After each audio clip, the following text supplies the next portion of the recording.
Shalom Bapak Ibu. Shalom semuanya, masih semangat? Masih semangat ya. Kita baru aja ini take off ya Bapak Ibu ya. Baru aja take off ya, baru beberapa jam. Jadi mari kita terus siapkan wadah yang besar, masih banyak. Habis ini kita akan panggilan jawatan, kumpul jawatan dan semuanya ya. Yang kedua ini tentang raja adalah kita mau belajar tentang yang namanya integritas Bapak Ibu. Tentang yang namanya integritas. Integritas ini caranya gampang banget Bapak Ibu melihatnya. Ini terlihat siapa engkau ketika engkau sedang sendiri. Ya. Apa yang kelihatan di muka, di depan umum dan semuanya, ketika kita memiliki integritas, itu sama dengan waktu kita sendiri, waktu tidak ada yang melihat. Apakah kita masih punya bobot yang sama? Cara berbicara yang sama, nilai-nilai value yang sama dalam hidupmu? Ataukah kalau di depan berubah? Di depan umum berubah? Atau apapun? Tapi hari ini kita mau belajar sebagai raja-raja yang mau next level. Mari kita mulai belajar punyai integritas Bapak Ibu. Saya tuh sungguh belajar, nanti di C.S. Lewis itu berkata seperti ini. Integritas itu melakukan hal yang benar bahkan ketika tidak ada seorang pun yang melihat. Jadi ukurannya bukan manusia Bapak Ibu. Tapi sesuatu yang di dalam antara hidupmu dan ingat ada Tuhan yang melihat, yang mengerti, yang bahkan yang tahu sekecil apapun yang di dalam kita Bapak Ibu. Saya mau cerita dulu supaya ini nanti jadi sebuah pelajaran, nanti setelah itu saya akan teorinya Bapak Ibu ya. Ini perjalanan ke bangsa-bangsa yang kali ini itu sungguh menjadi satu pelajaran yang sangat berharga buat hidup saya Bapak Ibu. Waktu dapat bangsa-bangsa 70 negara ya. Di Mahanaim itu 70 negara. Semua unit, semua pemimpin tuh boleh pilih. Boleh pilih semuanya mau negara apa Bapak Ibu. Nah, ya. Dan saya ini punya suami yang sangat luar biasa ya Bapak Ibu ya, Pak Fendi ya. Jadi waktu saya ini tanya, mau negara mana? Saya tanya sampai 5 kali loh Bapak Ibu. Sampai ditutup closing, di closing ya Bapak Ibu. Pilihannya itu di closing dan akhirnya diundi Bapak Ibu. Ya jadi udah gak milih lagi. Karena saya tuh terus tanya mau pilih negara mana. Dari mulai mau pilih negara mana sampai mau pilih yang mana gitu ya. Itu tetap gak keluar Bapak Ibu ya dari Pak Fendi. Ya. Tapi gak apa-apa. Buat saya itu juga melatih diri saya. Ya. Sampai akhirnya satu kali waktu diundi di Mahanaim, waktu doa di green room setelah ibadah hari Sabtu, saya dan Pak Fendi ada pelayanan di luar, jadi kita sedang di jalan dan saya ngomong sama pemimpin yang lain, saya berkata seperti ini, tolong bantu ambil undiannya. Ya nanti ngomong aja dapatnya apa gitu ya, untuk Hanana El Cinta, untuk klinik dan semuanya. Terus habis itu saya tuh sebelum itu saya sempat ngomong gini, ayo ini sebelum diundi mau nggak milih dulu. Terus Pak Fendi itu bilang gini sama saya Bapak Ibu, kamu mau milih? Ya udah kamu pilih aja Papua Nugini sana katanya gitu. Kan kamu senang Papua tuh, ya udah kamu pilih Papua Nugini aja sana. Terus saya itu bilang gini, ogah saya bilang gitu. Ya. Terus Bapak Ibu tahu kita itu undian dan pertama kali undian yang keluar adalah Papua Nugini Bapak Ibu. Ini cepet sekali yang namanya firman jadi daging ya. Buat saya hitungannya itu cuma berapa detik. Baru selesai ngomong WA-nya masuk gitu ya yang dari Green Room Mahanaim. Ini kok rasanya pintu surga terbuka sekali gitu ya. Jadi kok doanya langsung kejawab gitu ya. Jadi ada beberapa negara yang lain tapi salah satunya Papua Nugini. Dan saya tahu tiba-tiba saya tahu itu bagian saya Bapak Ibu. Kita di Hanana El Cinta, kita bagi pemimpin-pemimpin, kita bagi satu pemimpin satu negara Bapak Ibu. Dan kita ini tahu, begitu kita sebagai raja-raja kita tahu ketika kita mendapatkan mandat satu bangsa, bukan cuma berangkat Bapak Ibu. Kok harus menggendong, kok harus menopang, Dan yang paling penting kau harus masukkan negara itu di dalam hatimu. Dan berkata, Tuhan, apa hatimu untuk negara ini Tuhan? Sampai kerinduan Tuhan tuh benar-benar masuk dalam hatimu. Dan waktu saya mulai search, saya pemetaan dan semuanya saya lakukan Bapak Ibu. Buat saya itu, saya sangat mencintai orang-orang Papua Bapak Ibu. Sangat Bapak Ibu. Itu menurut saya juga rekayasa Tuhan. Orang-orang itu kalau saya meluk, orang-orang doain gitu ya, mereka itu berkata kok bisa sih gitu ya. Ya maaf kata ya Bapak Ibu ya, itu kan mereka punya semerbak ya luar biasa sebenarnya Bapak Ibu ya. Tapi buat saya itu enggak jadi masalah. Tapi yang kali ini yang di dalam saya yang berbicara adalah saya ini enggak rela Bapak Ibu. Bayar kok mahal banget sih. Orang ini itu ya cuma 2 jam dari Jayapura. Ya, tiketnya kok 26 juta PP. Ini apa-apaan buat saya ya. Ini kayak orang mau ke Amerika, ya kan? Itu padahal cuma sebelahnya Jayapura gitu ya. Ini mepet nempel sama Papua ya. Saya mulai berdoa dan akhirnya turun jadi 14 juta Bapak Ibu tiketnya. Masih mahal Bapak Ibu buat saya. Jadi saya putuskan masuk lewat Jayapura. Ya PP paling 8 juta. Ya tapi itu pun masih mahal Bapak Ibu. Saya dengar kelompok lain. Terus saya 8 juta dapat tiket ke mana? Swiss. Wah ya Pak Joshua itu ngomong Swiss dong, Swiss kan gitu-gitu terus ya. Saya ngomong Papua Nugini dong, Papua Nugini. Pokoknya gitu ya, saya juga gak mau kalah Bapak Ibu ya. Dan saya mulai siapkan semuanya. Saya belajar, saya masukkan Papua Nugini ke dalam hati saya. Tuhan buat yang ajaib Bapak Ibu. Bahkan sampai visa itu semua Tuhan buat yang ajaib. Ya. Katanya orang 7 sampai 14 hari. Nggak ada manusianya Bapak Ibu, cuma online. Jadi yang jawab mesin, mau kapan aja dijawab terserah katanya ya. Itu Papua Nugini Bapak Ibu kalau nge-apply visa. Tapi hari itu waktu saya sedang antar mertua saya berobat, tiba-tiba Tuhan tuh ngomong apply sekarang.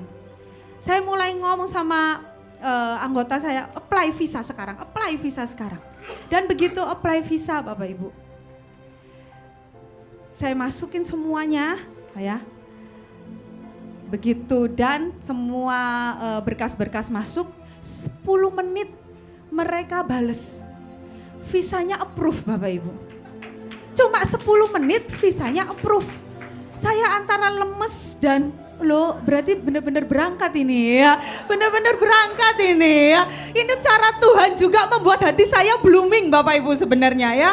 Ini loh cuma 10 menit loh, yang katanya 7 sampai 14 hari. Orang saya sampai di perbatasan di Skow di Jayapura aja mereka bilang gini, Ibu ini kan pergi berlima ya, Ibu ini apply visa pakai apa? Pakai online, berapa hari keluarnya? 10 menit Pak, enggak mungkin. Katanya ini ada orang nunggu udah 3 minggu enggak keluar-keluar. Ya terserah pokoknya saya dengan Tuhan 10 menit keluar. Itu Tuhan sudah membuat blooming Bapak Ibu hati saya.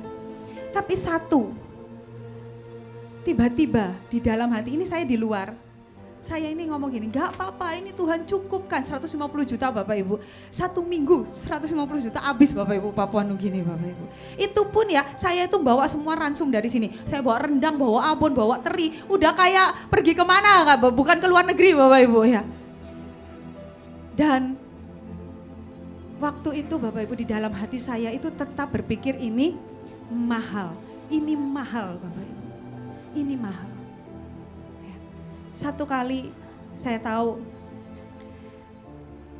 celah itu sampai waktu saya berangkat itu masih di dalam hati itu ada Bapak Ibu. Meskipun saya di luar berkata, Tuhan cukupkan semuanya, Tuhan buat yang ajaib, visa Tuhan buat yang ajaib. Tapi ternyata setiap kali mau beli apa di sana ya ke jiwa-jiwa. Ngitung Bapak Ibu, kalkulator saya jalan terus Bapak Ibu di sana. Ya. Dan satu kali waktu peperangan, ya tiba-tiba saya ini jatuh Bapak Ibu. Ini saya ini ada bekasnya nih ya di sini. Ini tanda-tanda milik Kristus, tanda Tuhan mengingatkan Bapak Ibu. Integritasmu. Dan waktu saya karena ini saya tahu, tiba-tiba tak itu berbicara Bapak Ibu dalam hati saya. Saya enggak tahu itu mungkin ya, seperti Daud ya, yang khawatir ngitung pasukan. Terus tiba-tiba dia berdebar-debar, tuh hati saya kayak gitu Bapak Ibu. Terus saya tahu saya salah, saya minta ampun dan saya mulai mengerjakan, meskipun Tuhan buat yang ajaib Bapak Ibu. Sekolah-sekolah sampai 3.000 dan semuanya. Tapi integritas itu ternyata Tuhan berkata, apa yang kau lakukan di tempat yang tersembunyi, yang orang tidak pernah tahu, di dalam hati kita yang paling dalam. Ternyata Tuhan tuh paling mengurusi hati kita yang paling dalam. Raja-raja, jaga yang di dalam hati kita. Jaga yang di dalam hati kita. Yang di luar ini semua menurut saya cuma sebuah display. Tapi yang menjadi perekat dalam hidup kita dengan Tuhan adalah sesuatu yang di dalam kita. Kita yang paling ngerti kok. Itu nanti kalau kita memegang sebuah yang namanya integritas dalam hidup kita. Kita ini bisa sangat sensitif dengan Tuhan. Ketika Tuhan gak mau atau Tuhan gak suka Bapak Ibu, kita gak akan berani menerobos Bapak Ibu. Kita gak akan berani. Karena apa? Ada sesuatu yang berdebar Bapak Ibu di hati kita. Ada 3 hal yang Tuhan mau kita lakukan di tempat tersembunyi yang orang itu gak tahu Bapak Ibu. Ya, 3 menit Bapak Ibu. Ya. Dan 3 hal ini Bapak Ibu. 1 hal 1 menit. Tenang aja Bapak Ibu ya. Yang pertama adalah doa. Ada di firman di Matius berkata seperti ini. Tetapi jika engkau berdoa, masuklah ke dalam kamarmu, tutuplah pintu dan berdoalah kepada Bapamu yang ada di tempat yang tersembunyi. Maka Bapamu yang melihat yang tersembunyi akan membalasnya kepadamu. Amin. Jangan cuma doa waktu rame-rame di tempat ini Bapak Ibu. Tapi akan lebih ada bobot, ada sesuatu yang di dalam yang Tuhan bangun dalam hidupmu. Ketika engkau membangun sebuah mezbah doamu di kamar yang tersembunyi, maka Bapak yang di tempat yang tersembunyi akan membalaskan kepadamu. Amin Bapak Ibu. Gak cuma jago deklarasi waktu rame-rame di tempat seperti ini. Nanti kita pulang, kita akan menghadapi face to face setiap raksasa-raksasa dalam hidup kita. Itu yang akan menentukan apakah ketepelmu benar-benar tepat menghabisi raksasa. Atau kita ini cuma bisa jadi raja-raja yang beramai-ramai bareng-bareng. Tapi tidak ada sesuatu bobot yang di dalam Bapak Ibu. Yang kedua adalah puasa Bapak Ibu. Menyangkal diri, melawan kedagingan sampai habis. Ini bukan cuma masalah makan tidak makan. Tapi masalah kedagingan adalah semua yang di tubuh dan di jiwa kita Bapak Ibu. Pikiran kita. Saya tahu kok setiap kita, saya termasuk. Saya ini Bapak Ibu ya. Saya ini orang yang licik Bapak Ibu. Saya itu tahu kok caranya untuk kalau ini ya ini saya punya cara ini, saya ini ngerti Bapak Ibu. Tapi bisa enggak kita benar-benar mengendalikan yang di dalam kita? Di ayatnya dikata seperti ini. Dan apabila kamu berpuasa, ini semua ada di Matius 6 ya. Dan apabila kamu berpuasa, janganlah muram mukamu seperti orang munafik. Mereka mengubah air mukanya supaya orang melihat bahwa mereka sedang berpuasa. Aku berkata kepadamu, sesungguhnya mereka sudah mendapat upahnya. Tetapi apabila engkau berpuasa, minyakilah kepalamu dan cucilah mukamu, supaya jangan dilihat orang bahwa engkau sedang berpuasa, melainkan hanya oleh Bapamu yang ada di tempat tersembunyi. Maka Bapamu yang melihat yang tersembunyi akan membalasnya kepadamu. Amin. Tuhan melihat sekali lagi yang di dalam kita Bapak Ibu. Yang di dalam kita. Yang ketiga, dalam hal apa Bapak Ibu? Memberi. Dalam hal disiplin dan murah hati soal keuangan. Ini juga saya sering banget Bapak Ibu. Saya enggak tahu dari mana lah. Tapi di kontak di HP saya itu Bapak Ibu. Banyak orang yang chat dan saya enggak tahu Bapak Ibu. Itu nomor enggak dikenal. Saya enggak tahu orangnya dan apapun. Mereka berkata seperti ini. Bu, saya butuh untuk ini. Bu, saya belum bayar kontrakan. Bu, saya belum ini. Bu, saya belum itu. Saya apapun lah. Kadang itu kalau buat saya Bapak Ibu ya, hal-hal seperti itu Ya saya akan berikan dengan yang ada lah Bapak Ibu, dengan kemampuan saya transfer, oke saya transfer, oke saya transfer. Tapi ada hari-hari di mana di sini dongkol kok Bapak Ibu. Raja-raja itu murah hati, betul? Tapi satu kali dongkol kok Bapak Ibu. Ini apaan sih? Ini siapa sih? Gak kenal saya ini, gak tahu orang ini siapa. Ya. Dan ayatnya itu berkata seperti ini. Tetapi jika engkau memberi sedekah, janganlah diketahui tangan kirimu apa yang diperbuat tangan kananmu. Hendaklah sedekahmu itu diberikan dengan tersembunyi, maka Bapamu yang melihat, yang tersembunyi akan membalasnya kepadamu. Dan Tuhan tuh mengajari saya gini, kalau engkau melakukan itu cuma engkau memberikan sedekah nak buat aku. Enggak perlu tanya aku, enggak perlu tanya Tuhan. Kalau ada orang-orang yang datang kepadamu, itu cuma seperti engkau memberi sedekah. Tapi saya belajar loh Bapak Ibu. Ada hari-hari saya di mana saya itu rasanya pelit Bapak Ibu. Saya ngeluarin uang 300.000, transfer 300.000 ke orang aja. Dongkol Bapak Ibu di hati saya. Saya tunda-tunda sampai Bapak Ibu 5 jam kemudian saya baru transfer Bapak Ibu.